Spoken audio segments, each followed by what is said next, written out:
ஏதோ ஒரு கட்சிக்கு அதிகமான சீட்டு கொடுத்தீங்கன்னா அந்த இடத்துல கூட்டணி பலவீனமாகும்ல. ஏன்னா எல்லாரும் கேட்பாங்க. கொடுக்கலைன்னா அதிருப்தியோட கூட்டணியில கன்னியூ பண்ணுவாங்க.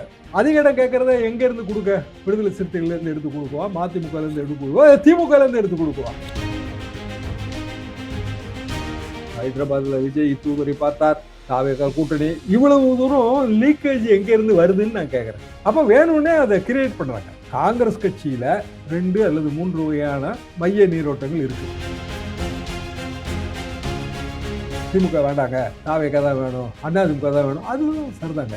தேசிய தலைமையில் அது இருக்கக்கூடாதுல்ல. தேசிய தலைமைன்னா சோனியா, ராகுல் தானே. சோனியா கிட்ட வேற நீரோட்டமா இருக்கு, ராகுல் கிட்ட வேற மைய கருத்தா இருக்கு. குழப்பம் அதுலதான் வருது.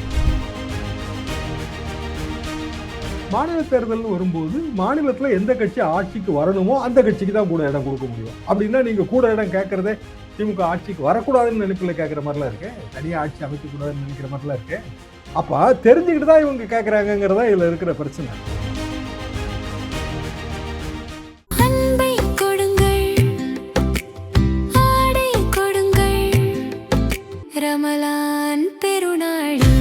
Super Saravana stores.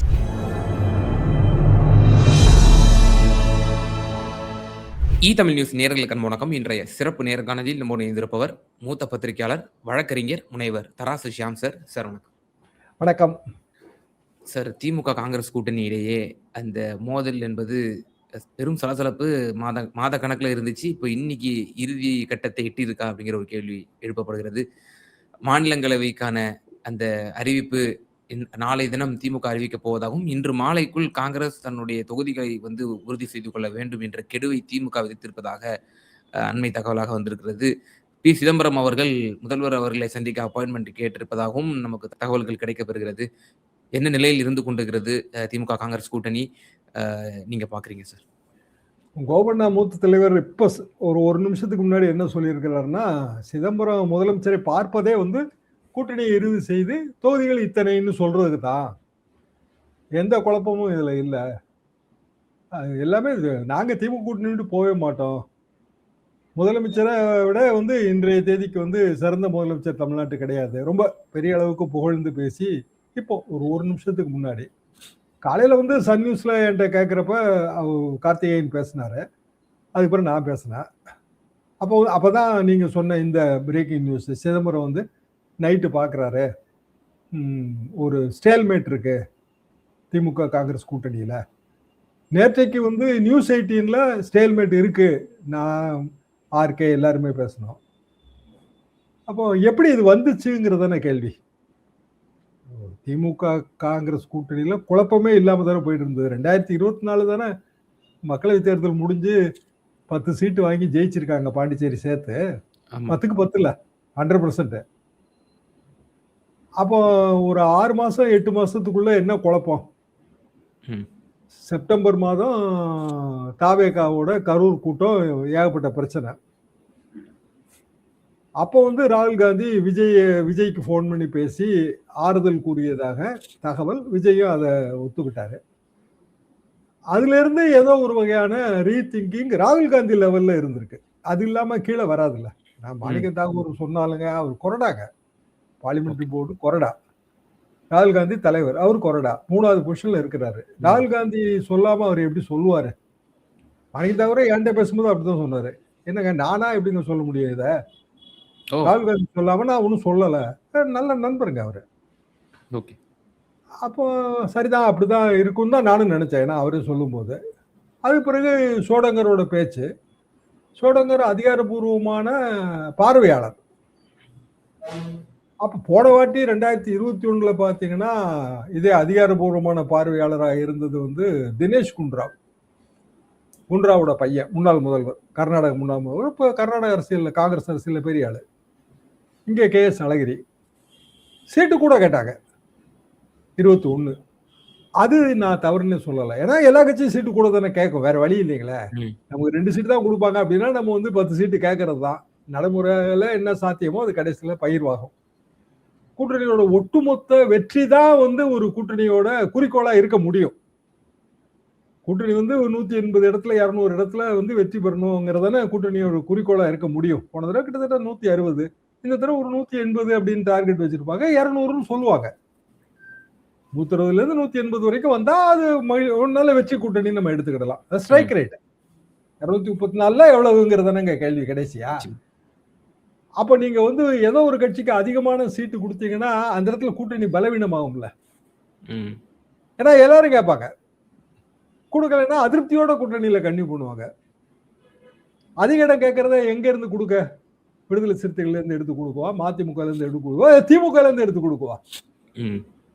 திமுக எடுத்து கொடுத்தாலும் அதிருப்தி வரத்தான செய்யும். அப்போ இது பாசிபிள் இல்ல. 180 இடத்துல உதயசூரியன் போட்டி போடணும்னா 54 இடம் தாங்க மிச்சம் இருக்கு. அவ்வளவுதான் பிராக்டிகல் ரியாலிட்டி, இவ்வளவுதான். 54 இடத்துல வந்து கிட்டத்தட்ட 18 கட்சி வருது, 18 அமைப்பு. திமுக கூட்டணியில 19 இருக்குன்னு நினைக்கிறேன் மொத்தம். ஸோ 1 சீட்டு 2 சீட்டு 3 சீட்டு, அப்புறம் 5 சீட்டு 6 சீட்டு. காங்கிரஸ் கட்சிக்கு 25 சீட்டுனா காங்கிரஸ் கட்சிக்கு சீட்டை குறைக்க தான் செய்யணும். ஏன்னா இப்போ முஸ்லீம் லீக்குக்கு 3க்கு 2 தானே கொடுத்துருக்காங்க. அப்படின்னா 1/3 குறைஞ்சிருக்குல்ல. 3க்கு 2ங்க, 1 சீட்டு போச்சு. அதே ரேஷியோ அப்ளை பண்ணீங்கன்னா அப்ப 24க்கு 18 தானே கொடுக்க முடியும். 25 போன தடவை 18 தான் கொடுக்க முடியும். ராஜ்யசபாவும் எய்ம் பண்ணாங்கன்னா 18 தானே சொல்லுவாங்க. கடந்த முறை வெற்றி பெற்றதை நீங்க அப்படியே தக்க வச்சுக்கங்க, வாங்கிக்கங்க. அப்புறம் ரொம்ப நிறுத்தி கேட்டா கூட 2 கொடுப்போம். ஓகே. ஆரம்பிக்கும் போதுங்க நீங்க எங்க கூட்டணி பேச்சுவார்த்தை நடத்துறீங்க? திமுக தானே நடத்துறீங்க. அப்போ திமுக அறிவாலயத்துல இன்வைட் பண்ணுது கூட்டணி கட்சிகளை. ஒவ்வொருத்தரா போறாங்க, ஒரு விருப்ப பட்டியல் தராங்க, இவ்வளவு வேணும்ன்றாங்க. அது வரைக்கும் சரிதான். பட் ஒரு ஆஃபர் வரும்ல அங்க இருந்து. அந்த ஆஃபர் வந்து 10 எதிர்பார்த்தாங்கன்னா அவங்க 2 தான் ஆரம்பிப்பாங்க. அப்புறம் பேசி ஏதோ ஒரு வகையில 3 அப்படி முடியும். காங்கிரஸ் என்ன பிரச்சனை? நாங்க டிசம்பர் மாதமே குழு அமைச்சிட்டோம். யார் அமைக்க சொன்னா? டிசம்பர் மாதமே. அது எப்படி வந்து டிசம்பர் மாசமே எப்படி பேச்சுவார்த்தை நடத்த முடியும்? அப்போ வந்து தேர்தல் ஏப்ரல் மாதம் வருங்கிறதா பேச்சு. இப்போ ஏப்ரல் கூட இந்த வெஸ்ட் பெங்கால் எஸ்ஏஆர்ல இருக்கிற குழப்பத்தை பார்த்தா மம்தா பானர்ஜி 3ஆம் தேதியிலிருந்து 6ஆம் தேதியிலிருந்து நான் வந்து சாலை போராட்டம் நடத்த போறேன் அப்படின்றாங்க முதலமைச்சர். எஸ்ஏஆரோட ப்ராப்ளம் என்ன அப்படின்னா, இங்க எஸ்ஏஆர் ஸ்மூத்தா நடந்திருக்குங்க. அங்க வந்து பக்கத்து மாநிலத்தில் இருக்கிற ஜட்ஜ் எல்லாம் உட்கார்ந்து அதை டிஸ்போஸ் பண்றாங்க. அதாவது இறுதி வாக்காளர் பட்டியல் போட்டாச்சு, ஏற்கனவே கொஞ்சம் பேரை ரிமூவ் பண்ணியாச்சு. அது போக ஒரு 67 லட்சம் 70 லட்சம் பேரை வந்து சந்தேகத்துக்கிடமானவர்கள் பட்டியல் போட்டு வச்சிருக்காங்க. ஓகே. அவங்க அப்பீல் போறாங்க. அந்த அப்பீல டிஸ்போஸ் பண்ண முடியல. ஏன்னா அவ்வளவு அப்பீலையும் டிஸ்போஸ் பண்றதுக்கே மாசக்கணக்கில் ஆகும். அதனால ஜுடிஷியல் சைடுக்கு போயிடுச்சுங்க. இந்திய வரலாற்றிலே இல்லாத விஷயமாக தேர்தல் ஆணையம் ஒன்று இருக்கும்போது, தேர்தல் ஆணைய அதிகாரிகள் இருக்கும்போது ஜுடிஷியல் ஆபீசர் வந்து அப்பீல வந்து டிசைட் பண்றாங்க. எங்க நடந்திருக்கு இது சொல்லுங்க. இப்ப தமிழ்நாட்டிலயும் வந்து கிட்டத்தட்ட 1 கோடி வாக்காளர்கள் முதல்ல ரிமூவலுங்க. அதுக்கு பிறகு ஒரு 30-35 லட்சம் வாக்காளர்கள் திருப்பி ஃபார்ம் 6 கொடுத்தாங்க. அதிகாரிகள் தானே டிசைட் பண்ணாங்க. தேர்தல் ஆணையத்தோட அதிகாரிகள் தானே டிசைட் பண்ணாங்க. அதிகாரிகள் டிசைட் பண்ணி டெலிஷன்ஸ் வந்துருச்சு. டெலிஷன்ஸ்ல நிச்சயமா வந்து டெத் லிஸ்ட் இருக்கு. டெத் லிஸ்ட் நமக்கு அப்டேட்டே ஆகல.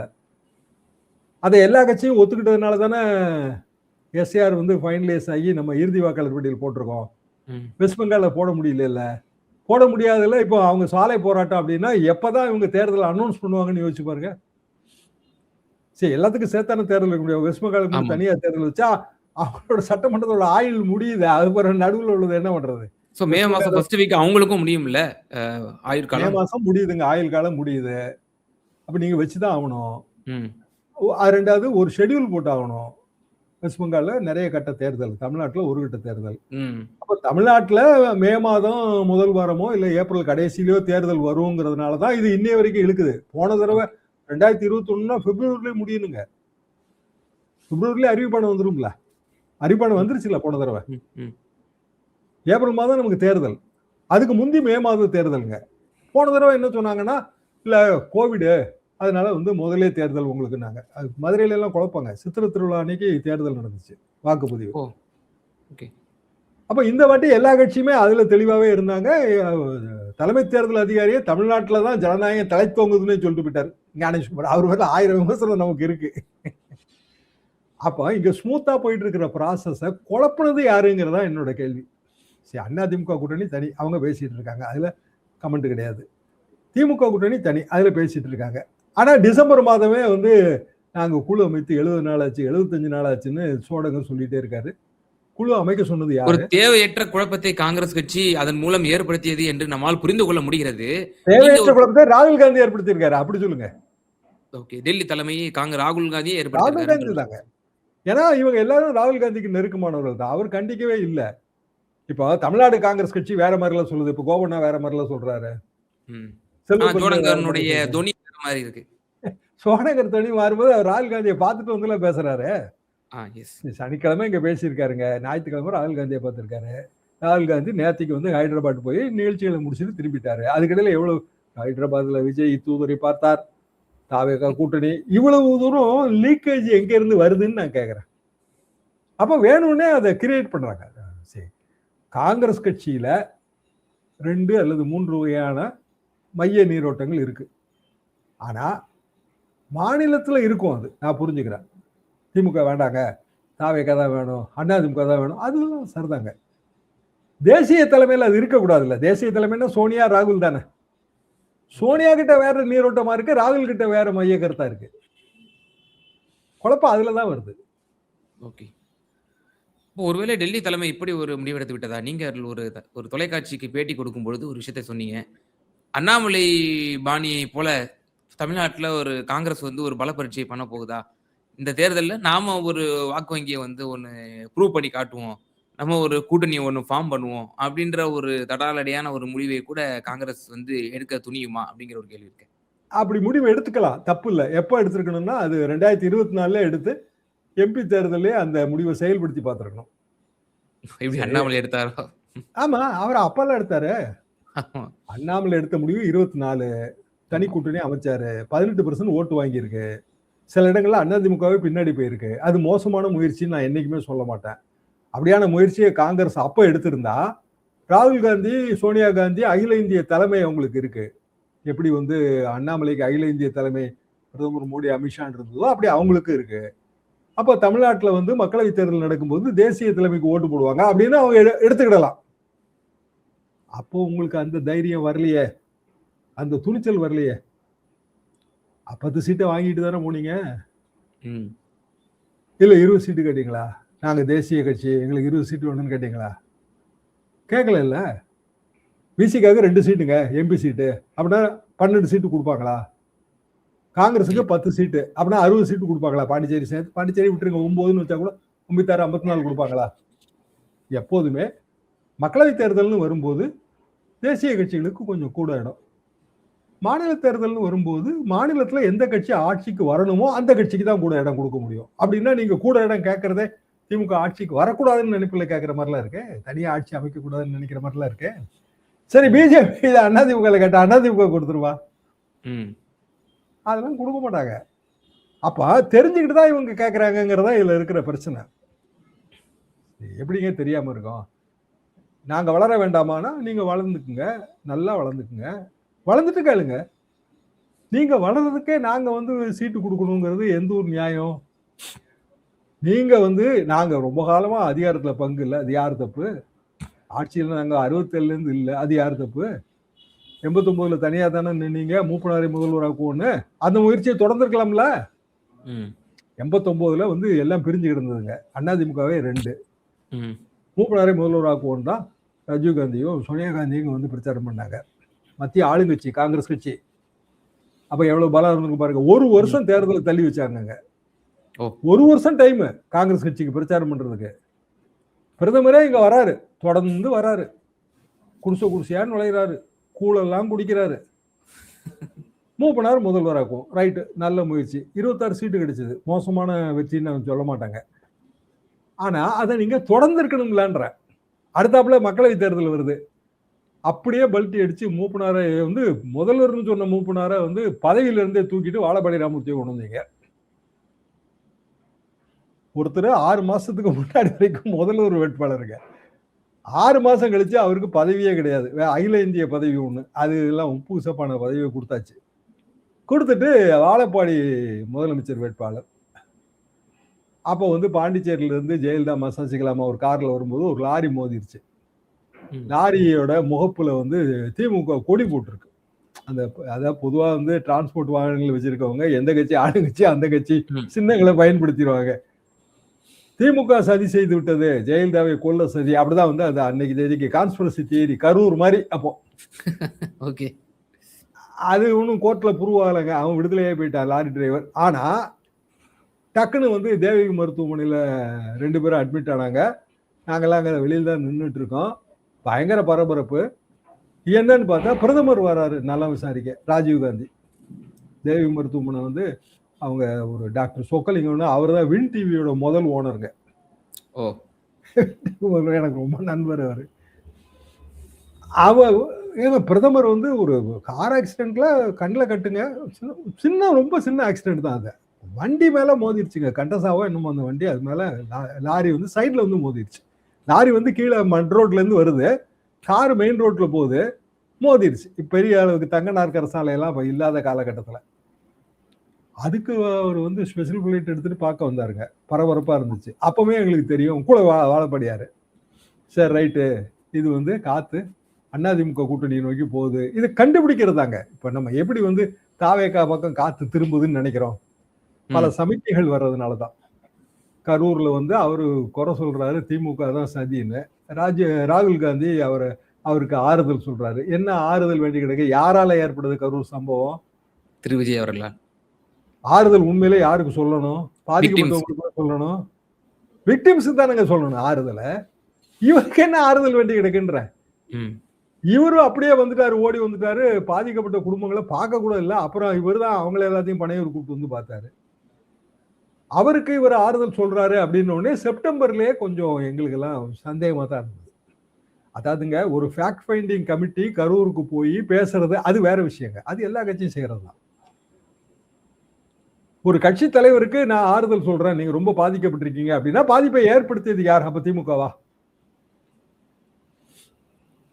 முதலமைச்சர் போறாருங்க கரூருக்கு. உடனே ஏன் போறாருன்னா அவர் முதலமைச்சர், அதனால போறாரு. ராகுல் காந்தி டெல்லியில இருந்து பேச வேண்டிய நெசசிட்டி இல்லையே. அப்ப இந்த காத்து அப்பமே செப்டம்பர்லயே அடிக்குது. அதனாலதான் நான் அந்த பழைய உதாரணத்தை சொன்னேன். ஒரு கார் ஆக்சிடென்ட்டுக்கு எப்படி ராஜீவ் காந்தி வராரு, வந்த பிறகு என்னாச்சு, அடுத்த கொஞ்சம் மாசத்துல அப்படியே அது கூட்டணி அரசியல்ல அப்படி மூப்பினார கை கழுவிட்டாங்க, அவ்வளவுதான். பலபடி கூட வரும்போது தெரியும், சார் ரைட்டு, இது நோக்கிதான் போகுது. அதே மாதிரிதான் இப்பவும் நம்ம யூகிக்கிறோம். யூகம் தப்பா கூட ஆகலாங்க, நான் அதெல்லாம் இல்லைன்னு சொல்லல. ஆனா குழப்பத்துக்கு முற்றுப்புள்ளி வச்சிருக்கணுமா வேணாமா? முதலே வச்சிருக்கணும்லங்க. இப்ப சிதம்பரம் போய் என்ன சொன்னாலும் திமுகவை பொறுத்த வரைக்கும் அவங்க அந்த பழைய நம்பர்ல தான் இருப்பாங்க. அந்த நம்பரை இவங்க இல்ல அதெல்லாம் எங்களுக்கு முடியாது 25 ரைட்டு, கடைசியில் ஒத்துக்கிட்டாங்கன்னு வைங்க 25ல. இதே மாதிரிதான் 96, இதே ஜெயலலிதா, இதே காங்கிரஸ் கடைசி வரைக்கும் கத்தி உருவி சண்டை போட்டாங்க. ரஜினிகாந்த் திருச்சியில பெரிய ஊர்வலங்க, ரஜினி கட்சி, இப்ப விஜய் கட்சி மாதிரி அது ரஜினி கட்சி. கட்சி ஆரம்பிக்கல, மக்கள் இயக்கமாக வச்சிருந்தாரு. எஸ்.ஆர். பாலசுப்ரமணியம் அவர் தான் சட்டமன்ற எதிர்கட்சி தலைவர் காங்கிரஸ். ரஜினி தலைமையில் காங்கிரஸ் கட்சி தனியாக ஆட்சி அமைக்கும்னாரு திருச்சியில. நாங்கெல்லாம் இருந்தோம்னா எல்லாமே வரலாறு தானேங்க. கடைசியில் என்ன ஆச்சு? ஒன்னும் ஆச்சு. அவர் ரஜினி இங்க அம்பாசடர் பல்லவால கூட்டத்தை போட்டு, இல்ல அப்படியெல்லாம் நான் நினைக்கல, நான் நரசிம்மராவ் போய் பார்த்து பேசுறேன்னாரு பிரதமர் நரசிம்மராவ். அவர் போய் டெல்லியில பார்த்து பேசினாரு. லாபம் என்ன? தூர்தர்ஷன்ல 2 நாள் பேட்டி ரஜினிகாந்த் கிடைச்சது. நரசிம்மராவ் அப்படியே பேக் அடிச்சு அதிமுக கூட்டணிக்கு ஏதாவது சேர்ந்துட்டார். ரஜினிகாந்த் மீண்டும் ஜெயலலிதா ஆட்சினா ஆண்டவனால் கூட தமிழ்நாட்டை காப்பாற்ற முடியாதுன்னு வீராவேசமா பேசினாரு. அவரு ஜெயலலிதா ஆட்சி தான் டபக்குன்னு ரஜினிகாந்த் வெளிநாட்டுக்கு போயிட்டாரு. இங்க என்ன ஆச்சு? அது வரைக்கும் காங்கிரஸை எதிர்த்துட்டு காங்கிரஸும் அதிமுகவும் கூட்டணின்னு ஒண்ணு காங்கிரஸ் கட்சி உடஞ்சு போச்சு, தமிழ்நாடு காங்கிரஸ் கட்சி. அப்படி வந்தது தானே தமாக. இப்பவும் அதை நோக்கி தானே போகுது. கோபண்ணா இவ்வளவு புகழ்ந்து பேசுறாரு, கடைசியில வந்து மாற்றி முடிவெடுத்தா உடையும், இல்ல திமுகவுடைய தொடர்றதுன்னு முடிவெடுத்தாலும் உடையும். இப்படியான ஒரு நிலைமைக்கு ராகுல் காந்தி தானே கொண்டு போய் விடுறாரு. பட் ஆனா திமுக தொடரும் அப்படின்ற ஒரு முடிவு எடுத்தோம்னா அந்த ஃபேக்ஷன்ங்கிறது பெரிய அளவுல வந்து இருக்காது. பட் ஆனா டிவிக்கு போறாங்க அப்படின்னா தமாக அளவுக்கு ஒரு பெரும் பிளவை கூட ஏற்படுத்தலாம் என்ற ஒரு கருத்தை நம்ம உள்வாங்கிக்கலாமா? அப்படி எப்படி வேணாலும் வருங்க. இப்போ திமுக கூட்டணியில் தொடருதுன்னு வச்சுக்கிடுவோம். இப்ப தாவேகா ஆதரவு நிலையில இருக்கிறவங்க பேசுவாங்க. முன்னாடியும் இப்பவும் உள்ள பெரிய வித்தியாசம் என்னன்னா, இப்போ ஒவ்வொரு செகண்டும் அரசியல் பேசப்படுது. முன்னாடி பேப்பர்ல பேசிட்டு இருந்ததுங்க எல்லாம். பத்திரிக்கை, செய்தி. ஒரு வார பத்திரிக்கைனா வாரத்துக்கு ஒரு தடவை வரும். டெய்லி பத்திரிக்கைனா டெய்லி ஒண்ணு வரும். ஆனா இன்னைக்கு வந்து இத்தனை சமூக ஊடகங்கள், இத்தனை யூடியூப் சேனல்கள், இத்தனை டிவிக்கள், 24x7 இன்று நீங்க என்ன வேணாலும் போட்டுங்க. அவ்வளவு நேரம் வந்து இன்னைக்கு நடக்கும். அப்போ காங்கிரஸ் கட்சியிலிருந்து ஒரு 10 தலைவர்கள் பிரிஞ்சு போனா கூட அது பெரிய செய்தியா மாறும். ஓகே. தாவேகாவோட கூட்டணி காங்கிரஸ் கட்சியிலிருந்து ஒரு 16, 17 எம்எல்ஏ பிரிஞ்சு போவாங்க. அப்பவும் அது பெரிய செய்தியா மாறும். முத்த விடுவதால வந்து இதுல நஷ்டம் வரும். அதைத்தான் நான் திருப்பி திருப்பி சொல்றேன். இன்னைக்கு இருக்கிற சூழலை புரிஞ்சுக்கிடுங்க. இன்னைக்கு இருக்கிற சூழல்ல எல்லாத்துக்கும் டக்கு டக்குன்னு முற்றுப்புள்ளி வச்சு அவனுங்கிற கட்டாயத்துல இருக்கீங்க. ரொம்ப ஆற விட்டு அப்படியே இக்னோர் பண்ணி அப்படி அரசியல் பண்ண முடியாதுங்க. உடனுக்குடன் பதில் சொல்லணும். ஒரு நாள் ஆனா கூட அது வந்து உலகம் பூரா சுத்திட்டு வந்துடும் அந்த செய்தி. அப்போ உடனுக்குடன் பதில் சொல்ல வேண்டியவர்கள் மாச கணக்குல இழுத்தடிச்சிட்டாங்க. இன்னைய வரைக்கும் இழுத்தடிக்கிறாங்க.